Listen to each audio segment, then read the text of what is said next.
buenos días, gracias por venir, como siempre. Otra semana, otra clase. Sabéis que yo generalmente siempre empiezo las clases igual. Y lo primero que voy a hacer es una pequeña introducción al índice del día. Lo primero siempre es una sección de noticias, que en este caso es casi que no hay noticias. Vamos a hablar de 3 cosas solamente, pero va a ser muy breve. Lo segundo va a ser comentar el tema del ajuste estratégico. Básicamente quiero cerrar el tema y para cerrar el tema lo que quiero es corregir algunos pequeños defectos que puede ser que estéis cometiendo y que no es que sean terribles. Para eso se ponen los controles, para que vosotros contestéis y yo pueda recibir un feedback indicando si está bien o está mal lo que habéis hecho. Así que voy a utilizar el par de preguntas típicas en que la gente se acostumbra a equivocar, que está hecho a propósito, son preguntas que la gente acostumbra a enfocar de forma errónea, decir por qué se ha enfocado de forma errónea, solucionar el posible error y cerrar el tema del ajuste estratégico. ¿De acuerdo? Después del tema del ajuste estratégico, vamos a pasar a el último punto del tema 1, que es los tipos de decisiones. Y aquí lo único que alguien puede decirme es que parece que tengamos muy poco vocabulario, porque vamos a tener 3 tipos de decisiones: estratégicas, tácticas y operativas. Pero hay decisiones de operaciones estratégicas y decisiones de operaciones operativas. Por tanto, no os dejéis guiar por decir que todo lo que sea operaciones es operativo, porque no es cierto. Es un poco más complejo. ¿De acuerdo? Y después de esto, cerraremos el tema 1, pasaremos al tema 2 y en el tema 2 básicamente lo que haremos será la introducción. Y cuando me refiero a introducción, me refiero a explicar qué es una serie de tiempo, qué es un pronóstico, para qué se ven los pronósticos, cuándo se utilizan pronósticos, cuándo no se pueden utilizar pronósticos, que es casi tan importante como cuándo sí. Hablaremos de los tipos de pronósticos que hay, cuantitativos y cualitativos, y después pasaremos a lo que será el core del curso, que son los pronósticos cuantitativos, y específicamente hablaremos sobre los componentes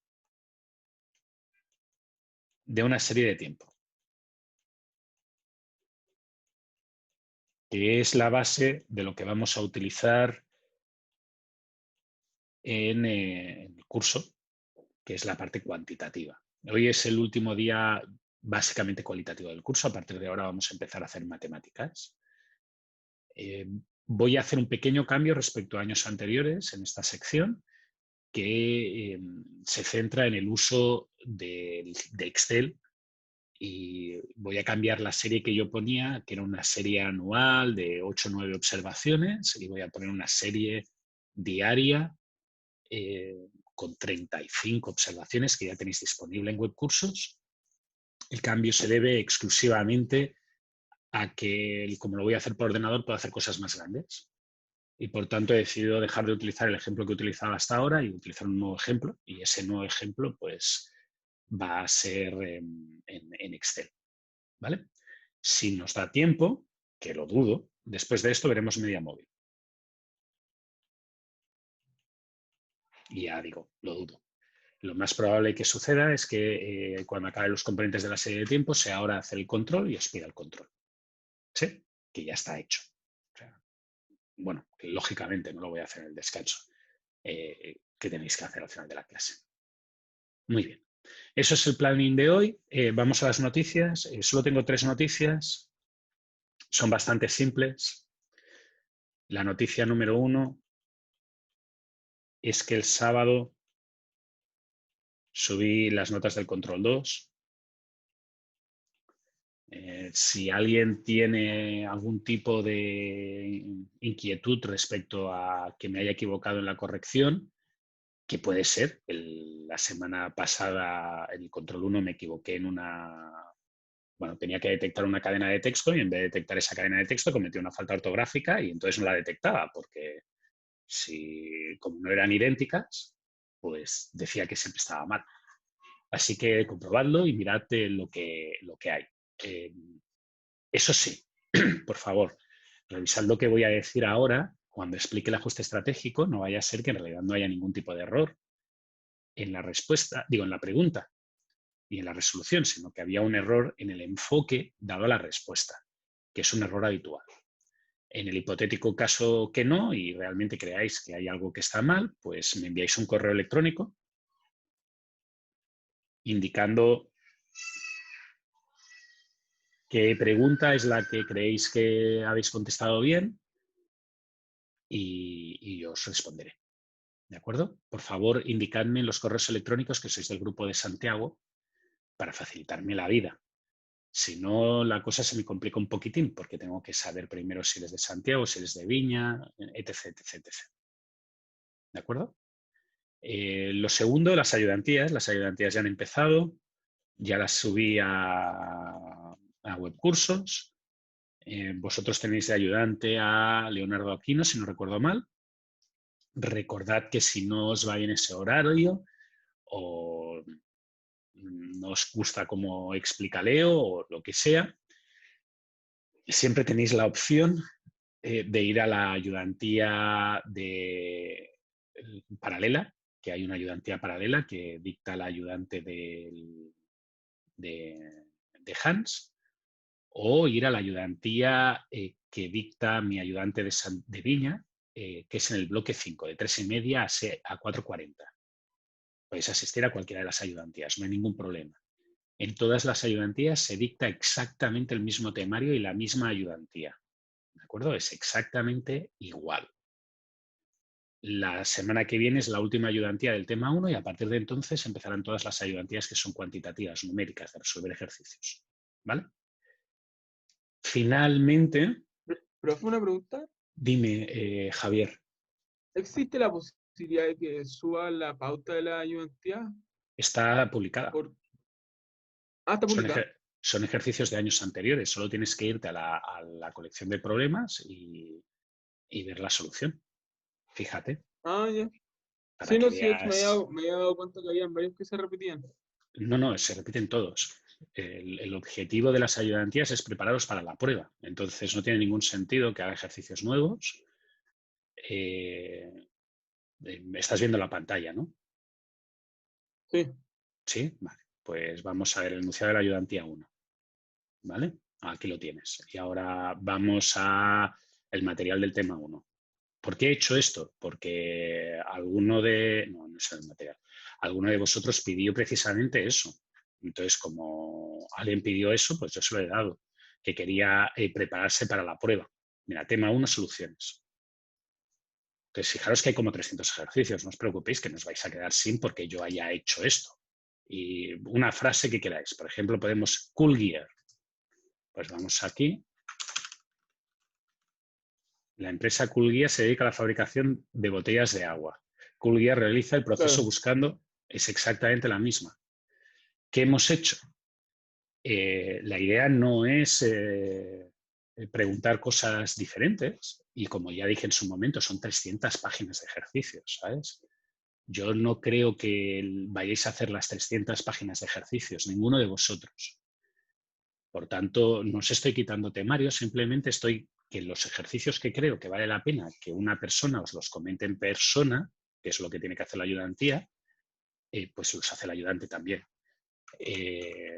Pero la ayudantía la tenéis resuelta, no la tienes que, perdón, no la tienes Sí. que buscar o la pauta ya está, ¿vale? Profe, y otra cosa, Dime, ¿qué? que en esa guía que acabamos de mostrar me di cuenta que habían, para sobre todo el semestre anterior, Sí, habían infinitas preguntas. En el fondo habían como desde la A bueno, hasta la L, sí, o más sí, incluso. sí, Eso no significa que la prueba va a tener desde la A hasta la L, ¿o no? tienes que preguntarle a alguno de tus compañeros cómo fue la prueba el año pasado. Las pruebas son individuales.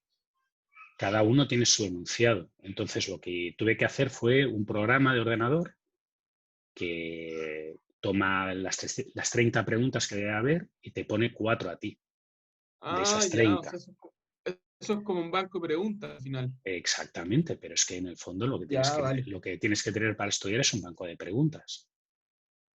ya, O sea, yo podría haber dejado uno de los ejercicios que hice el año pasado y punto. Y no, yo hice todos los ejercicios que hicimos el año pasado, todos, absolutamente todos, están ahí con su solución. ya, perfecto. Entonces, para que estudies, yo no sé qué más te puedo dar. No, no, sí, sí, es que me entraba la duda nomás porque No. me Si puse a hacerlo, pero quieres, eran infinitas. no, Entonces, no. Si quieres, pídele a algún compañero tuyo del semestre pasado o algún repetidor, que debe de haber alguno en la sala,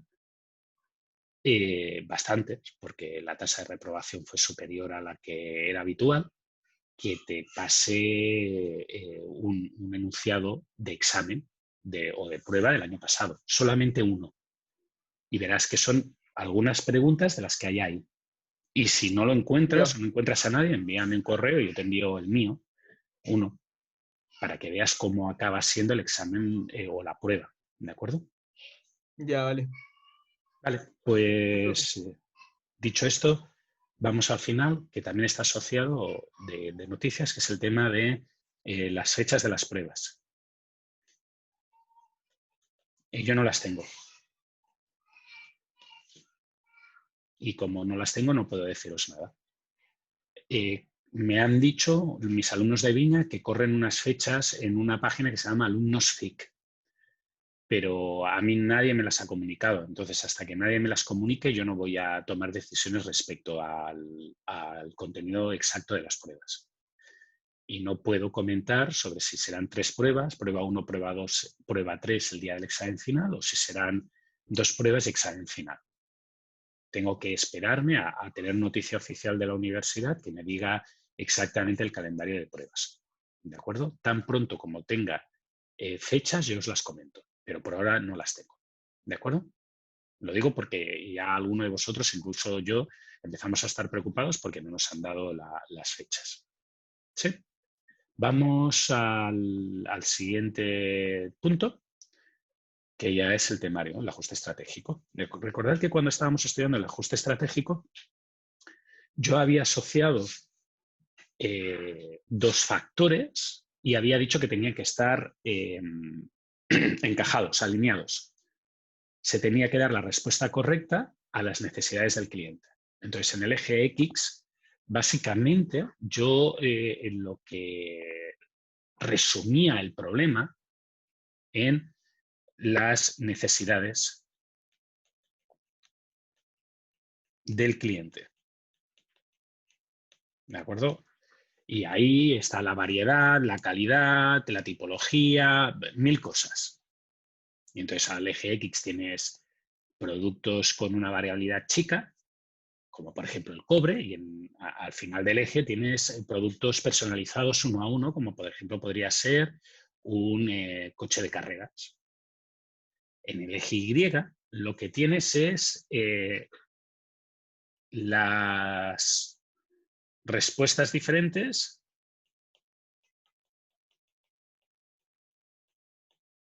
que da nuestra cadena de suministro.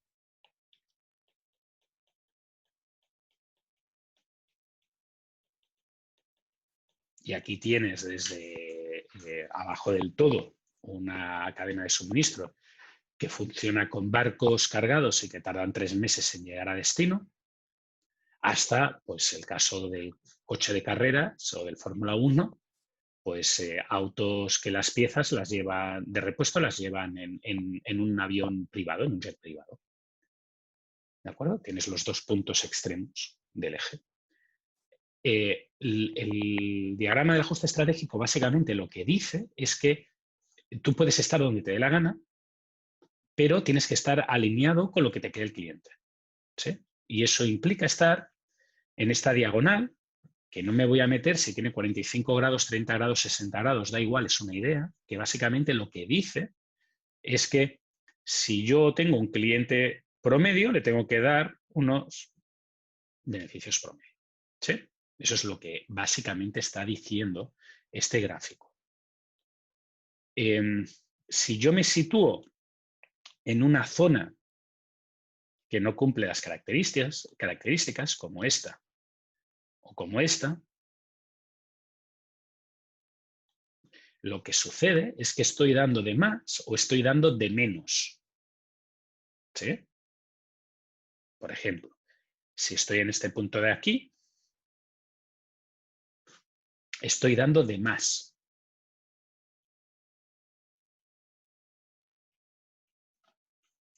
Entonces, ¿qué sucederá? Que como estoy dando de más, vendrá alguien, será más eficiente, hará justo lo que yo pido, lo que yo necesito, lo que yo valoro, justo lo que yo valoro, y me sacará de mi puesto porque lo hará al precio justo, al precio que yo estoy dispuesto a pagar, porque al ser más eficiente lo podrá hacer más barato, y yo preferiré comprarle a esa persona que no comprarle a la persona que me ofrece de más, que es una cosa muy cara. ¿De acuerdo? Es el típico caso de comprar en AliExpress. Compras en AliExpress más barato porque es más eficiente, pero esa eficiencia tiene unos costos que quiere decir que tarda meses en llegar. ¿De acuerdo? Por tanto, el mismo producto al lado de casa y con un precio superior lo pagará una persona que esté dispuesta a tener un producto o unas necesidades superiores. ¿De acuerdo? Pero la gente que lo compra básicamente por precio, pues tiene que estar dispuesta a ese tiempo de espera extra, etc, etc, etc, y es un cliente que tiene un ajuste estratégico diferente. ¿Sí? Otro caso concreto será el que se coloca aquí, que es el que da de menos. ¿De acuerdo? Porque te da menos variedad, te da menos garantía, te da más tiempo de entrega.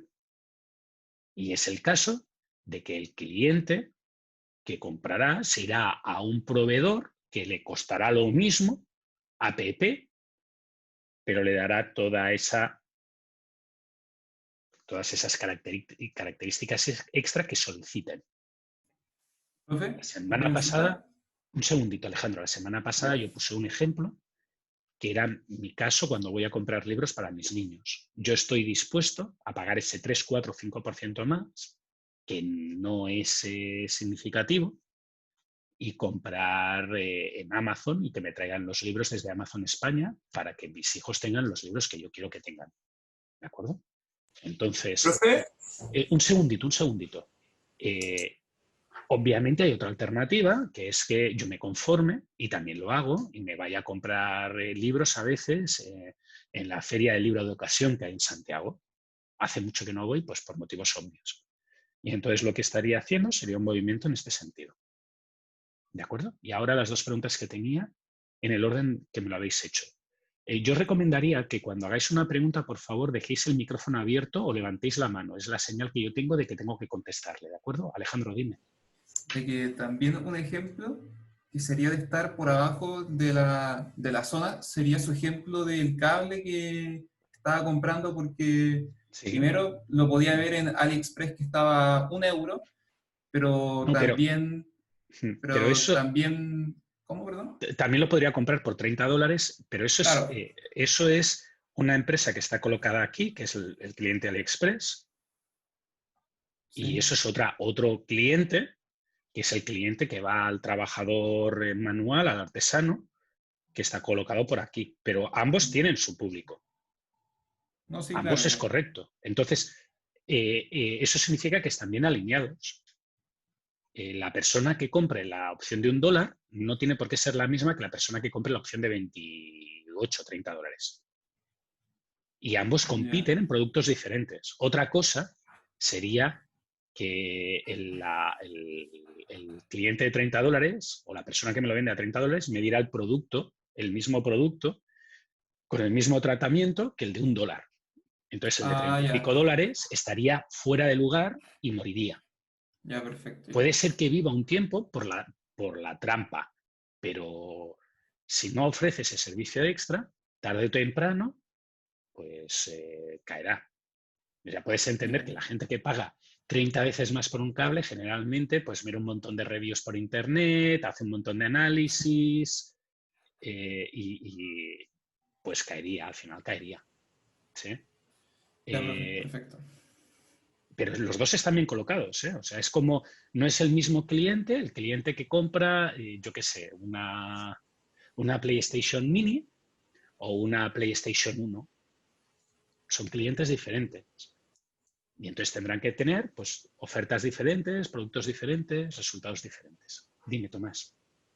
Profesor, por ejemplo, el caso que usted puso en el control de la UAI, con Ahora que... vamos a los casos de la UAI, ¿vale? Ya. Ahora vamos a los casos, porque el error general que la gente comete en estos ejercicios es plantearse que eso está hecho desde la perspectiva del cliente. Y no es verdad.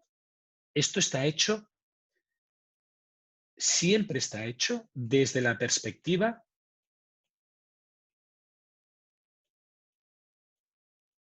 de la empresa. Esa era mi consulta, profesor. Nosotros siempre que trabajamos acá, vemos como si yo fuera el empresario o yo fuera Siempre, el dueño. siempre. Sí. Bueno, porque cuando yo te explico gestión de operaciones, espero que algún día tengas un trabajo de gestión de operaciones. Entonces será quien te pague por haber aprendido cosas de gestión de operaciones, ¿no? La empresa. Siempre hay que plantearlo desde la perspectiva de la empresa. Y es importante, bueno, de la empresa, de la firma, de la entidad, de la universidad, del gobierno, de lo que sea, pero no desde el individuo, desde el consumidor, sino desde la máquina, ¿sí? Desde el aparato, que podría utilizar más términos negativos para referirnos al sistema, ¿sí? Pero siempre desde el punto de vista de la otra persona, no de ti como cliente. Pero al final, la UAI lo que hizo fue tener Un dos carreras. segundito porque eso es a lo que voy ahora. O sea, ese ejemplo es un ejemplo difícil. Es un ejemplo trampa. Entonces, yo voy a poner las dos cosas que son los ejemplos trampa entre comillas, que son, o sea, yo siempre digo, para estos ejercicios hay 80 fáciles y 5 difíciles. Lo importante es preguntar los 5 difíciles, porque son los que os dan el insight o os permiten solucionar problemas más cosas más complejas. Los fáciles son fáciles, los resuelve todo el mundo. Entonces, en el control de la semana pasada, los ejercicios difíciles eran este de aquí, el 3, y un segundito que estoy buscando cuál es el otro. El otro no, este de aquí, el 8. ¿De acuerdo? Esos son los ejercicios difíciles. Voy a empezar con el 8, lo siento, Tomás. Voy a empezar con el 8 y no con el 3. Dime, Gonzalo. ¿Sabes si se puede cambiar el root? ¿Cómo? Siempre me tocan las preguntas más difíciles.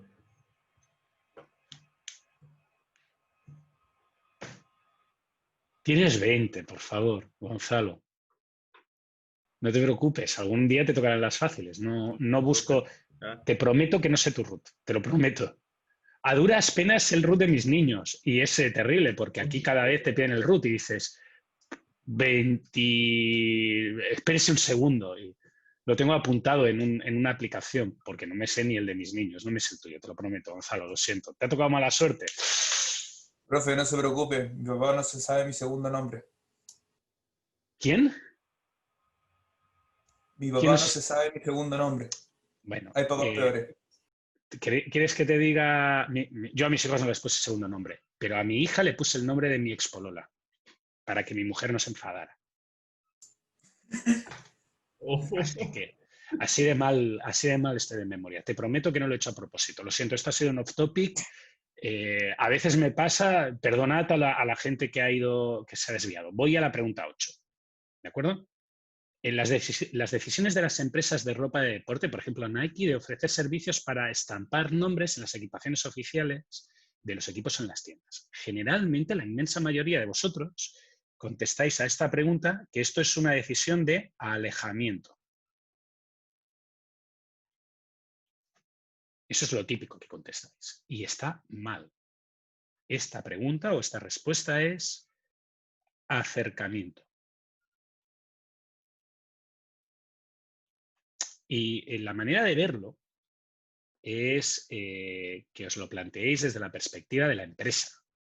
La empresa, antes de que existiera este tipo de personalización, lo que tenía que hacer era, voy a utilizar el caso del Barcelona, pues porque soy de Barcelona, tenía una camiseta de Messi, una camiseta de Arturo Vidal, una camiseta de yo qué sé, ¿vale? Y otra camiseta. Y desde el principio, desde el momento en que se estampaban, eran productos diferentes. ¿Por qué? Pues porque el que va por una camiseta de Messi no va por una camiseta de Arturo Vidal, va por una camiseta de Messi. ¿Sí? Entonces, como productos diferentes, la empresa tenía que gestionar el inventario de montones de productos. Llegaban a la a la tienda, y ahí era el momento en el cual el cliente escogía y tú tenías que estar preparado para cualquier cosa que pudiera pasar. Planteároslo de esta manera. Imaginaros la venta de camisetas del Bayern de Múnich, que ha sido el equipo que ha ganado la Copa de Europa hace poquito. El tipo que marcó el gol que hizo que el Bayern de Múnich ganara la Champions League es un jugador suplente. Pero seguramente durante la semana después de que ganara la Champions League fue uno de los jugadores que vendió más camisetas del equipo. ¿Por qué? Pues bueno, porque fue el que marcó el gol. Entonces, fijaros que en esa situación el equipo, la empresa hubiera tenido un problema de inventario. Porque si tenía que tener la camiseta preparada y es un jugador suplente, normalmente los suplentes venden menos que camisetas. Por tanto, la variabilidad del entorno, la variabilidad de productos, lo que podía suceder era muy elevada. Ahora, en el modelo moderno, la camiseta llega mayoritariamente, los jugadores más importantes no, la camiseta la tienen en inventario. Pero para el resto de jugadores la camiseta llega lisa. Es un único producto y no se diferencia hasta la tienda. ¿Sí? No se diferencia hasta la tienda. Al no diferenciarse hasta la tienda, la perspectiva de la empresa es exactamente la misma. La variabilidad le da igual quién sea el jugador de moda. Es irrelevante. Es una camiseta del Bayern de Múnich o del Fútbol Club Barcelona. ¿Sí? Es una. Y después se personaliza en el último instante. Por tanto, desde un punto de vista de la empresa, el producto es más simple. Y por tanto, pueden ser más eficientes. Profe, entonces, si uno no conoce cómo funciona toda esta cadena de suministros dentro de la empresa, lo lógico sería verlo de la otra forma. Pero es que tú lo tienes que ver desde la perspectiva de la empresa. Claro, pero yo no sabía que el estampado se hacía la empresa. Pero te lo ponía. El enunciado te pone pasar de hacer al estampado en el último momento. Tú me podrías haber preguntado cómo se hacía antes y yo te hubiera dicho, pues en una fábrica. Lógico, ¿no? Si antes no se hacía en la tienda, ¿dónde se hacía? En una fábrica. A ver, yo siempre os lo digo. El sentido común es el menos común de todos los sentidos. Yo no puedo preguntar algo que todo el mundo sepa. Porque si preguntara algo que todo el mundo sepa, básicamente me tendría que reducir a... No lo sé. No lo sé, la verdad que no tengo ni idea de que es común para todos, porque eso se llama ideario nacional o ideario subyacente, y yo no lo conozco porque yo no soy chileno. Así que ni siquiera tendría esa opción. Pero estas preguntas, todas las preguntas, tienes que intentar analizarlas desde una perspectiva más allá de la simple evidencia, ¿sí? Y del simple resultado. Tienes que intentar buscarle como tres pies al gato. Obviamente, este caso concreto es un caso concreto en el que uno sale ganando. La empresa sale ganando y el cliente, entre comillas, sale ganando. Porque tiene mayor variedad. Y eso, en teoría, es una ganancia. Ahora bien, también os pido que os acordéis, alguno de vosotros si se acuerda de tener camisetas de equipos de fútbol. ¿Duran lo mismo ahora que hace 15 años? No.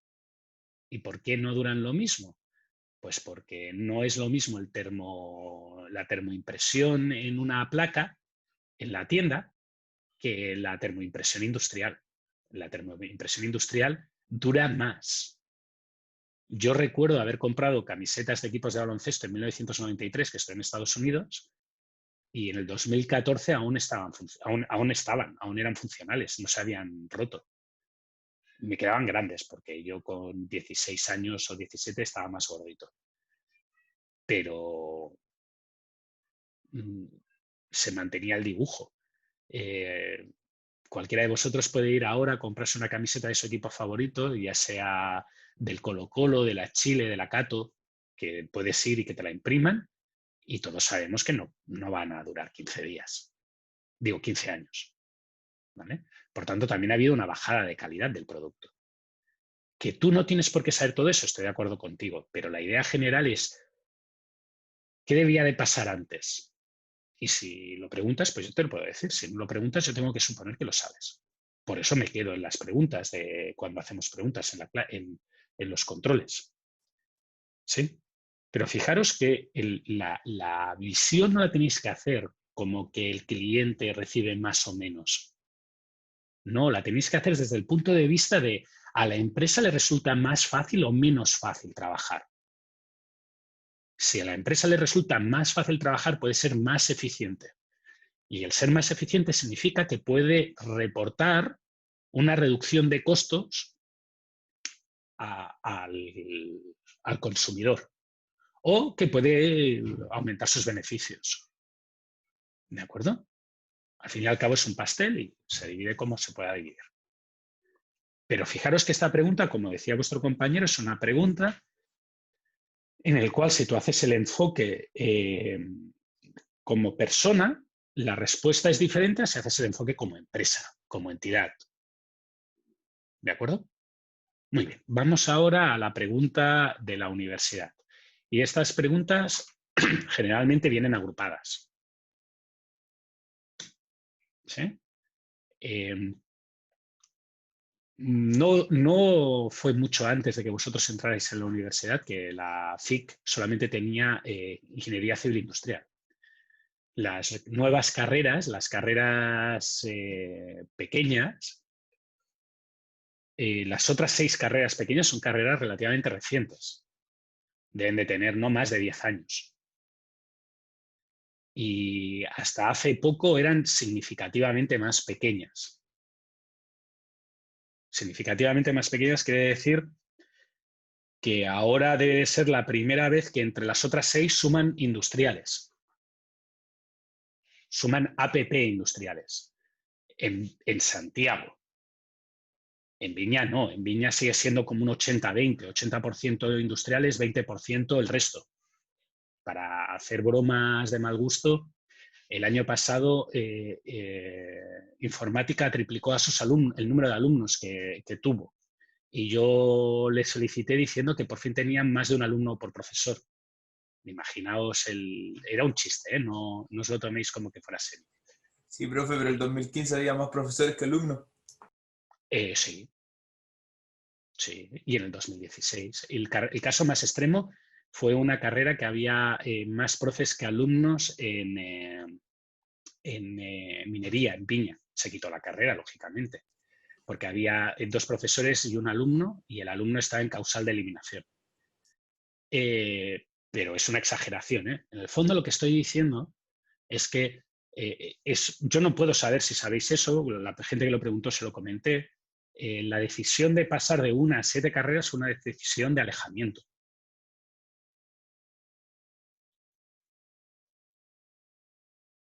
Es una decisión compleja. Aumentó los costos, obligó a tener profesores de diferentes temas y en el fondo dio más alternativas al cliente a costa de complejizar la cadena de suministro la estructura interna de la universidad y de la facultad como una firma, ¿de acuerdo? Y eso está clarísimo. Ahora bien, el problema viene cuando la gente contesta la pregunta de los minors. Cuando la gente contesta la pregunta de los minors, como te da más variedad, tu respuesta es que es una solución de alejamiento. Esta es la respuesta vista desde el punto de vista del cliente. Pero es que no es verdad. Hay que ver la respuesta desde el punto de vista de la firma, en este caso de la universidad. Y esto es una estrategia de acercamiento. Yo generalmente digo cosas que son políticamente incorrectas. Un día alguien vendrá y me echará de la universidad, porque además esto subirá a YouTube y lo puede ver cualquiera. Y puede ser que algún profe de otra área pues se queje. Así que os pido por favor que no lo expliquéis mucho. Tampoco es que me quite el sueño que me echen de la universidad, os lo prometo. Pero si os lo planteáis desde el punto de vista de la universidad, el problema anterior, tener 7 carreras y los comentarios que he hecho yo y los comentarios que ha hecho alguno de vuestros compañeros, genera una complejidad adicional, que es que tienes carreras con 10 alumnos, con 12 alumnos y carreras con 200 alumnos.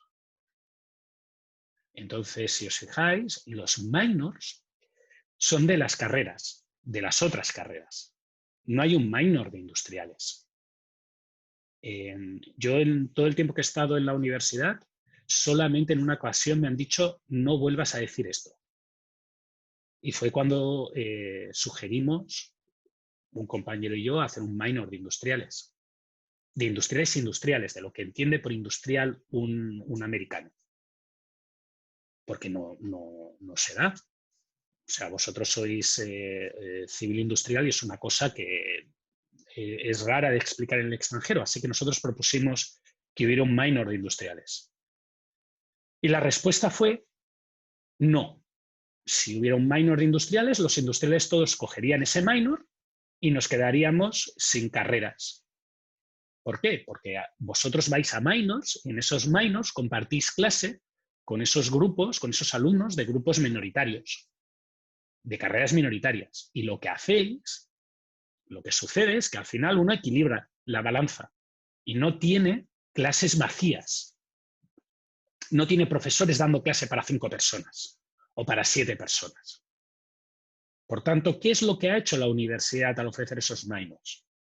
Aparte del contenido técnico que es necesario, que yo lo tengo, por ejemplo, yo hice un pregrado de electrónica antes de hacer un magíster en ingeniería industrial, porque es obligatorio tener una idea de tecnología. Lo que consiguieron es, desde un punto de vista de estrategia, de ajuste estratégico, lo que consiguieron es eliminar parte de la variabilidad que tenías causada por ofrecer demasiados productos o más productos. Por tanto, homogeneizar la demanda de las clases. Y al homogeneizar la demanda de las clases, al evitar que haya grupos de 200 y grupos de 10, porque el de 200 tiene que ir también al de 10, lo que has hecho es simplificar el producto y volverte más eficiente. Por tanto, es un movimiento de acercamiento. ¿Sí? Es un movimiento de acercamiento precisamente porque como estrategia lo que está consiguiendo es homogeneizar el producto. Y que esas carreras que si no fuera por los minors serían inviables económicamente, se vuelvan viables. Porque tienen los alumnos del minor y los de la carrera. ¿Sí? Y eso es importante porque si os fijáis, las dos estrategias que os equivocáis, las dos preguntas en las que normalmente la gente se equivoca, se deben a trucos que ha hecho la empresa, trucos entre comillas, a soluciones que hace la empresa que llevan a un win-win. Para ellos es una ventaja porque les permite ser más eficientes y la reducción que hay, la reducción en la variabilidad de los clientes, no es cliente a cliente, es cliente como conjunto. Y eso es lo que tenéis que entender. Para el análisis del ajuste estratégico, para cuando analizáis el caso general, no tenéis que pensar en un problema, tenéis que pensar en el problema, todo el mundo a la vez. Y eso es importantísimo, porque genera una diferenciación importante. En el momento en el cual, he repetido importante, por eso me he quedado parado, porque quería decir otro adjetivo. En el momento en el cual tú analizas el caso global, puede ser que a pesar de que cada uno de los individuos muestre más variabilidad, en el caso global, unos compensen a los otros y muestren menos variabilidad. ¿De acuerdo? Por eso esas dos decisiones son decisiones de acercamiento. No, Marco dice, ¿se podría decir que cuando una empresa se mueve a la zona de ajuste estratégico crea un win-win? No, eso es otra cosa. El win-win sería cuando la empresa baja, cuando la empresa se vuelve más eficiente, pero el consumidor entiende que para él le han dado más producto, más cosas. Cuando en realidad no. Cuando en realidad en su conjunto le han dado menos. Pero individuo a individuo le han dado más. Moverse en el ajuste estratégico quiere decir que mientras que estés en este ramo que yo voy a pintar ahora en marrón, en esta zona, que es la zona de ajuste, todo va bien. Lo único que sucede o que influirá es que si estás aquí, estás produciendo productos orientados al consumo masivo, y si estás aquí, estás creando productos orientados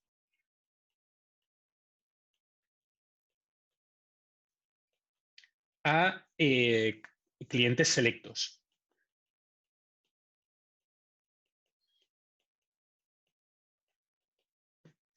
¿De acuerdo? Y mientras estés en esa zona, no hay ningún problema. Todo está bien. Todo es correcto, pero tienes que estar en esta zona. Yo pongo un ejemplo con la universidad, y es el último ejemplo que voy a dar de la universidad. Es un ejemplo que en Santiago no pasa tanto, pasa más en Viña, pero igualmente yo supongo que muchos de vosotros lo van a comprender de una forma rápida. Todas las estrategias que yo he estado explicando sobre la universidad son estrategias correctas. Por ejemplo, son cambios en el ajuste estratégico correctos. Por ejemplo, ayer una de vuestras compañeras me comentó que cómo veía yo en este aspecto, desde un punto de vista de ajuste estratégico, el hecho de que la malla de la universidad, de la carrera, cambie cada año. Y yo dije, eso es una decisión acorde a lo que hace la universidad o lo que vende la universidad. Es un desplazamiento hacia arriba, complica el funcionamiento de la universidad, nos obliga a hacer más cosas, pero es coherente con la lógica de la universidad. La universidad vende un producto en el cual lo que se pretende vender, ese producto que vosotros compráis, es distinto al que ofrece una universidad tradicional, como podría ser, por ejemplo, la Universidad de Santiago de Chile, la USACH, o la Santa María, o la Chile o la Católica. Son productos distintos. La Adolfo, su paquete de producto que vende es que ellos no forman ingenieros de los años 80 o 90. Ellos forman gente preparada para las situaciones o las condiciones actuales. Bueno, pues esa transformación y esa consideración de que sea para el instante actual, para el instante T, obliga a la universidad a ir adaptando la malla continuamente.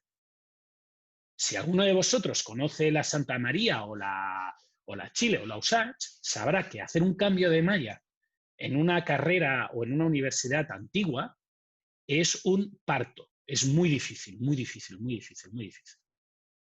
Hay que poner de acuerdo a muchísima gente. La Adolfo, por el contrario, puede cambiar la malla cada año y la adapta a lo que él cree que le pide el mercado. Entonces, por ejemplo, el último cambio de malla es un cambio orientado a que hagáis más cosas con la computadora, que todo el mundo sepa programar, que todo el mundo sepa analytics. Ya veremos a ver si se consigue o no, pero la idea del proceso y cómo se hace está orientada a la zona de ajuste estratégico, es correcta, es un posicionamiento correcto. ¿Sí? Ahora, lo que yo encuentro que es un posicionamiento incorrecto es una cosa que sucede con mucha frecuencia en Viña, que es que llega la hora de bajar en el bus y no hay asientos para todos. En el bus de acercamiento no hay capacidad para todo el mundo. Se queda gente en tierra o gente de pie.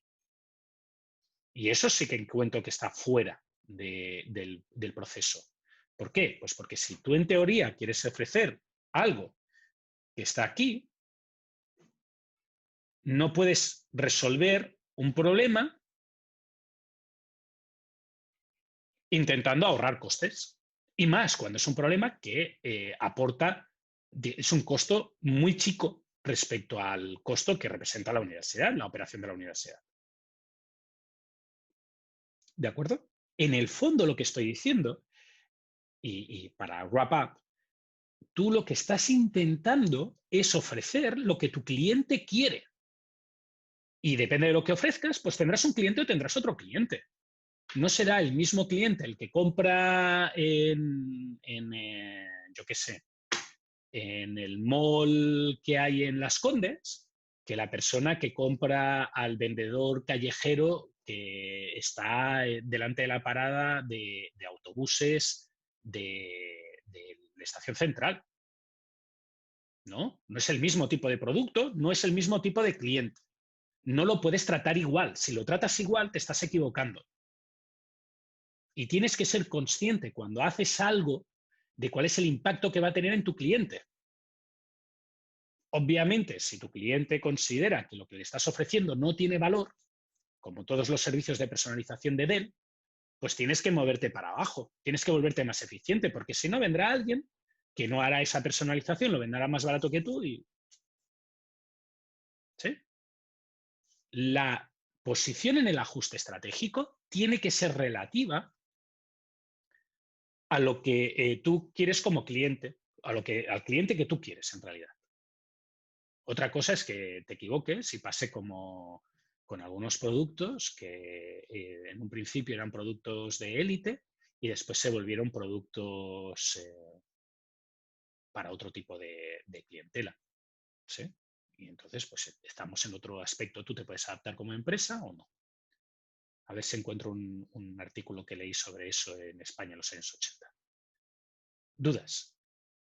¿Sí? Fijaros que yo, cuando había explicado el ciclo de vida del producto la semana pasada, precisamente yo había dicho que había algunos productos que son los nuevos, que los tienen los early adopters, que es la gente que toma el producto reciente, y esa gente generalmente estará situada aquí.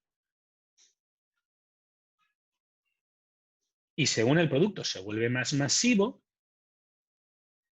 la gente lo compra, todo el mundo lo compra, pues habrá más gente que lo compre por precio y entonces será un producto masificado y alguna persona se quedará arriba, pero generalmente todo el mundo pues irá hacia abajo. Y como hay muchísima más gente, pues por la ley de los grandes números, de la ley normal, al final pues unos se compensan a los otros y tendrás una demanda más segura, menos variable. ¿De acuerdo? ¿Todo el mundo ha entendido esto de la zona del ajuste estratégico? ¿Todo el mundo ha entendido por qué en estos controles la respuesta correcta era otra a la que uno se esperaba? ¿Sí? Recordad, tenéis que mirar el problema siempre desde el punto de vista de la empresa, no desde el punto de vista del consumidor. Y eso os ayudará mucho. Y ser un poco críticos. Mirad lo que ha pasado y cómo estaba antes. Y preguntad, obviamente, si no lo tenéis claro, os preguntad. Y yo nunca le he dicho a alguien, no te voy a contestar esto, excepto en prueba. Y si le digo por qué que no le voy a contestar, es por algo. Le digo, eso no te lo puedo contestar porque sería como darte la respuesta, o eso no te lo puedo contestar porque... La 4. La decisión de Toyota de centrar su desarrollo de nuevos motores en motores híbridos. Es una pregunta de Lucas. Esto es una decisión de acercamiento. ¿Por qué? Porque podría desarrollar motores de muchísimas cosas y en vez de desarrollar motores de muchísimas cosas, solamente hace híbridos. ¿Sí? No quiere decir que abandone los otros motores, dice centrar su desarrollo. Por tanto, desde esa perspectiva que pone la pregunta, es una decisión de acercamiento. ¿Sí, Lucas? Dime, José. ¿La 12 la puedes explicar, por favor? Que es la que tengo. La posible decisión de una empresa de transportes de incluir servicios adicionales con menores tiempos de entrega. Pues si incluye servicios adicionales y encima tienen menores tiempos de entrega, ¿qué puedes esperar? Que haya más variabilidad. ¿Por qué? Porque tus clientes van a pedir cosas más diversas. Por tanto, tú vas a tener que hacer más eficaz. Vas a tener que dar respuesta a más cosas diferentes. Por tanto, esto es una medida de alejamiento. En caso que en vez de agregar adicionales serían como cambios de... Incluso en este caso concreto, incluso si fueran cambios, sería de alejamiento, porque pasarías de la carta del cartero tradicional, que tiene tiempos de entrega larguísimos y por tanto si hay un pic de demanda, pues se puede esperar y te entrega más tarde, a por ejemplo el delivery de courier, que tiene unos tiempos de entrega más cortos. Entonces, el hecho de que tenga unos tiempos de entrega más cortos te obliga a tener soluciones para situaciones más diversas. Gonzalo dice, cuando una empresa estandariza es un acercamiento, casi siempre sí. Generalmente, los procesos de venta mayoritaria, de transformar un producto para la venta en masa, requieren de estandarización. Por tanto, son movimientos hacia aquí. Era la pregunta de Gonzalo. Gonzalo me ha preguntado si un movimiento de estandarización generalmente es un movimiento de acercamiento. Sí. Generalmente. O sea, por ejemplo, la decisión reciente de Apple de dejar de utilizar conectores propios y empezar a utilizar conectores estándar es una medida de acercamiento, es una medida para reducir costes y para que entre más gente en el producto. Porque una de las cosas que asustaba al usuario de Apple o a la gente a entrar en el mercado de Apple era la barrera de entrada. Tenías que comprar casi todos los cables nuevos. Ahora, por ejemplo, pues los ordenadores utilizan USB-C, que para alguno de vosotros puede ser que no sea una diferencia importante, pero lo que significa es que cuando se me estropee el cargador, iré y compraré cualquier otro. O incluso puedo utilizar el mismo que el del celular. Que yo no tengo un celular Mac, por eso lo digo, yo tengo mi celular es Android. ¿Ha quedado todo claro? No me quedó tan clara la 3. Vamos a ver la 3, ¿cuál es? La decisión de la Facultad de Ingeniería de ofrecer minors. Sí, fíjate. A ti te puede parecer que tienes más producto, pero ¿dan alguna clase extra por culpa de los minors? No. Todas las clases de los minors, todas las clases son de carreras de las otras 6 carreras. Si te fijas, los minors son para los civiles industriales. Por tanto, ¿la universidad tiene más clases por el hecho de dar minors? La respuesta es no. En realidad lo que tiene es clases menos vacías.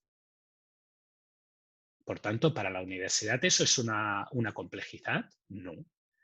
Simplifica la vida. En vez de tener clases de 5 alumnos y profes contratados para carreras con 10 alumnos, pues los tienes contratados para carreras con 10 alumnos, con 40 alumnos de minor, total 50, ya te salen los números.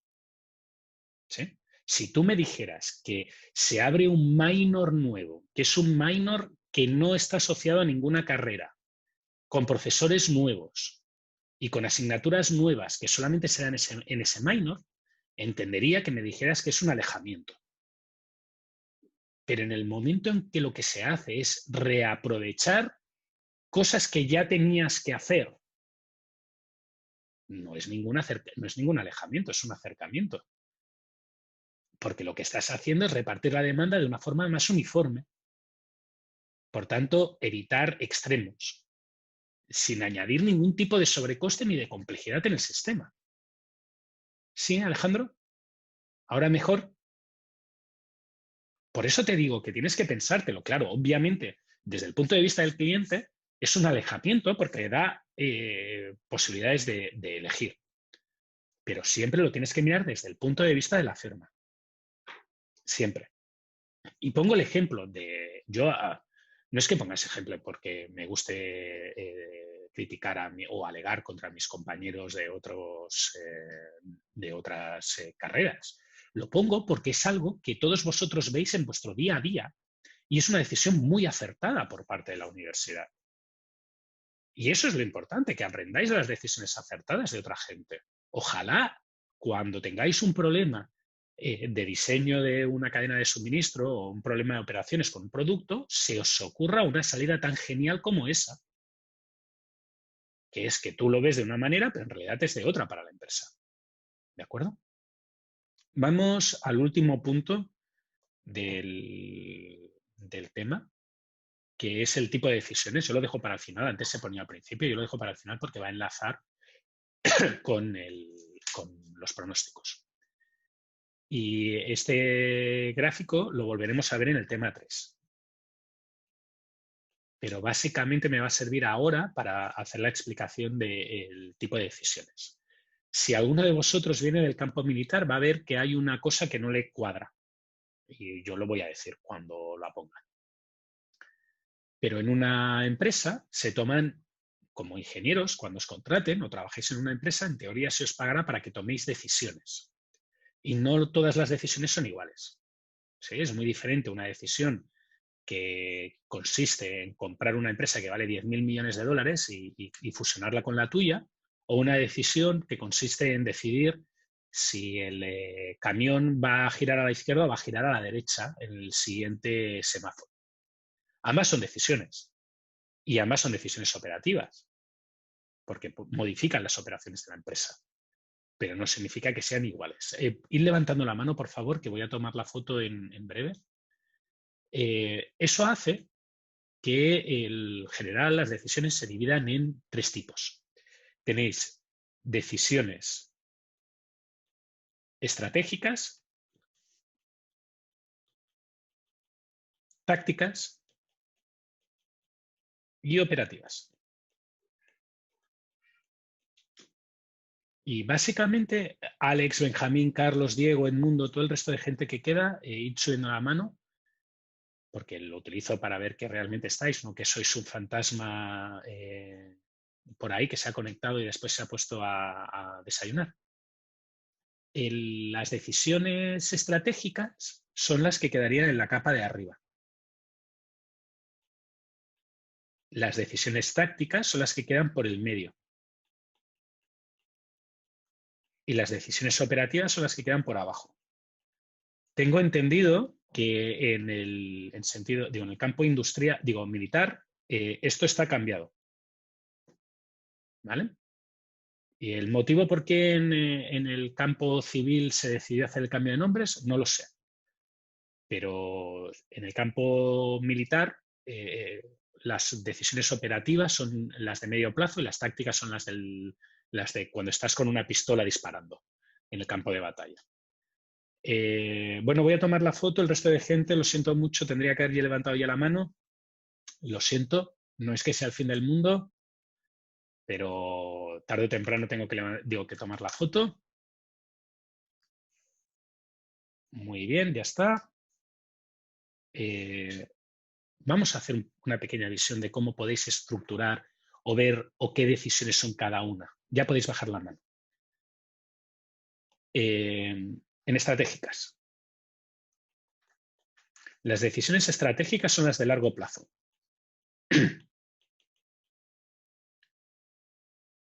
Duración, largo plazo. ¿Qué es largo plazo? Generalmente, más de un año. ¿Sí? Este tipo de decisiones son críticas. El efecto es crítico en la empresa. Son decisiones de vida o muerte. ¿Sí? Son decisiones que pueden torcer la empresa, que pueden hacer que si os equivocáis tomando la decisión, la empresa lo pase mal y hasta pueda desaparecer. Y generalmente las toman los directivos. ¿De acuerdo? Que por algo son los que cobran más porque en teoría hacen las cosas más difíciles. En este caso, más que hacer las cosas más difíciles, son los que, si la pifian, pues tienen que llevarse el pato. La gente que queda con la mano levantada puede bajarla ya. ¿Vale? Luego están las tácticas, que generalmente son el medio plazo. Y eso significa que están entre 3 meses y 1 año. En general, el efecto es importante. O sea, es lo que hace que tu empresa gane o pierda dinero. Pero se puede rectificar. O sea, si tomas una mala decisión y te has equivocado de un proveedor y durante el 2020 resulta que, yo qué sé, has utilizado Starken y tienes muchas quejas de pedidos y ha bajado tu cantidad de pedidos porque Starken reparte mal, bueno, pues al cabo del año, cuando se acaba el contrato con Starken, te vas con, yo qué sé, con Chile Express y la calidad puede aumentar. Por tanto, es lo que acaba haciendo ganar o perder dinero, pero no es que te vaya a hundir la empresa si te equivocas. Este tipo de decisiones generalmente son las que se tiene a ingenieros, a gente técnica, a tecnócratas, en el caso de un Estado tomando. ¿Vale? Si fuera en política,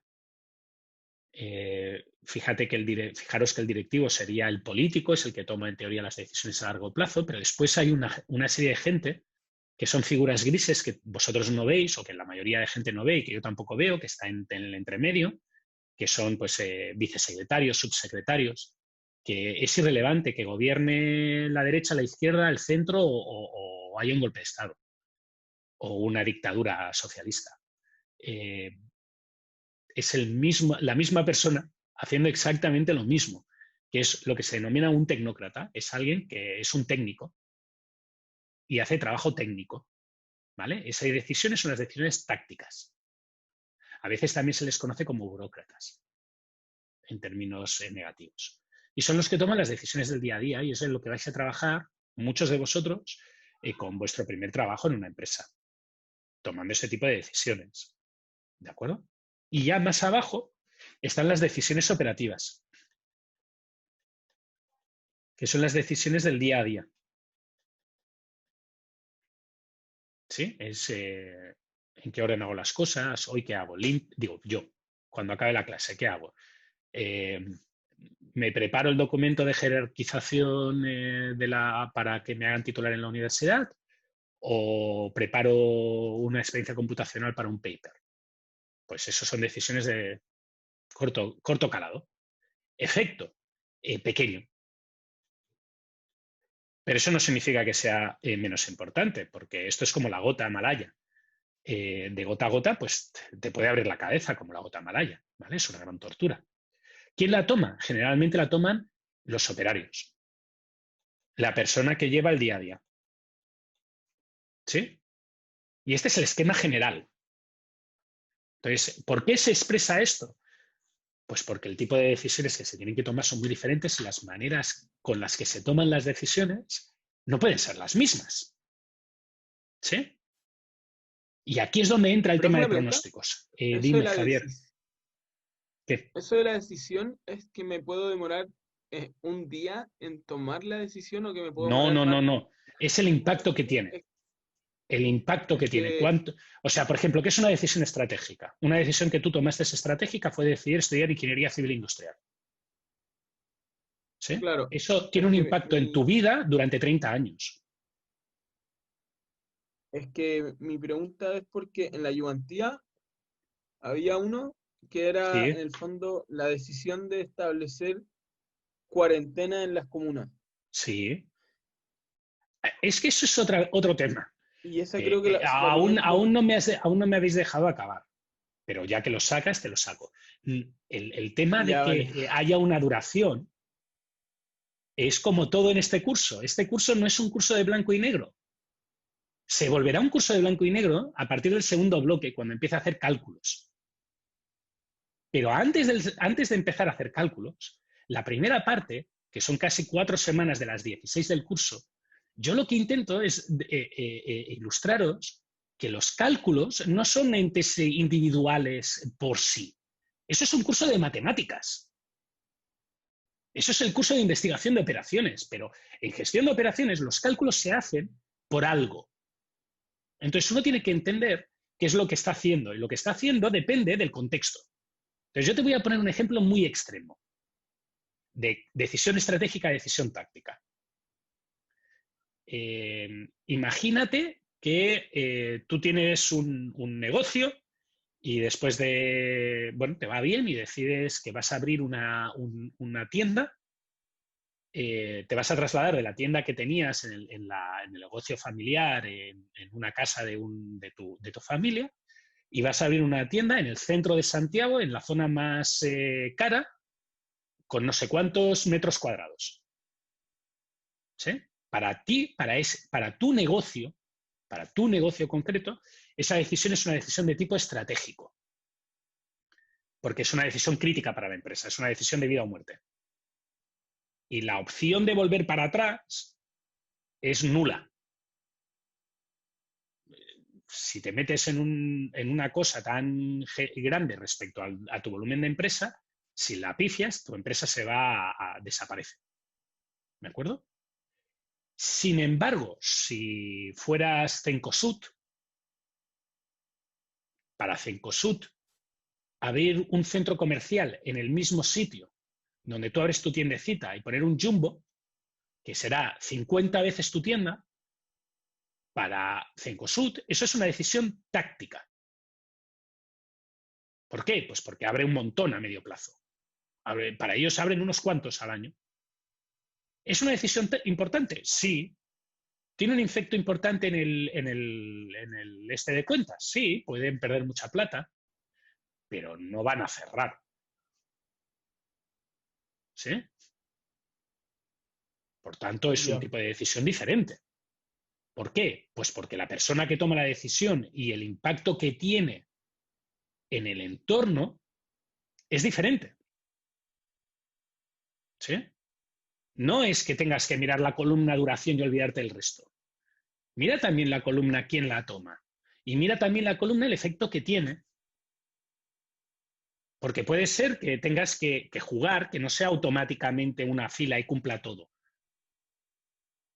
¿Sí? Ya, o sea, en el Porque fondo, como sucede generalmente en este curso, y os lo he dicho ya varias veces, esto no es blanco-negro, esto es gris.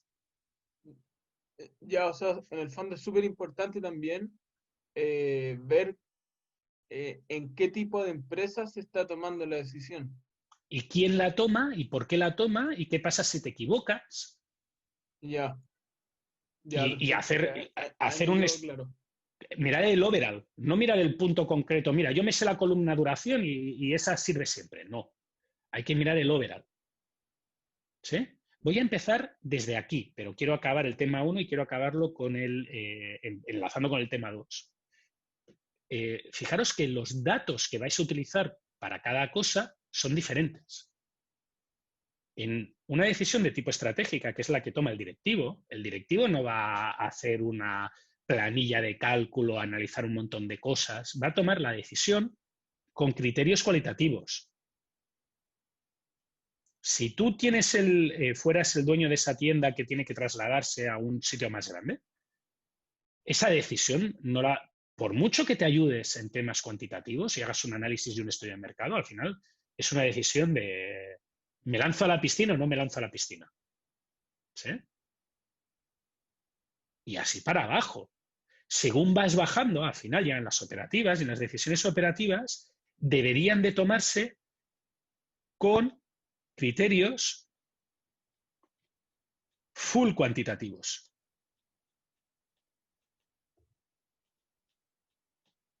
Por tanto, fijaros que las herramientas y los análisis que vais a tener que hacer van a depender.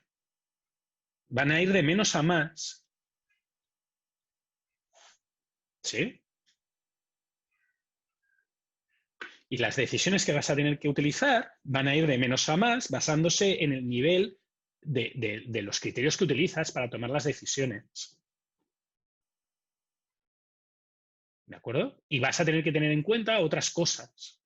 Y esto es importante porque al final los datos que usarás y los pronósticos de datos que usarás y las estimaciones de datos que usarás serán diferentes.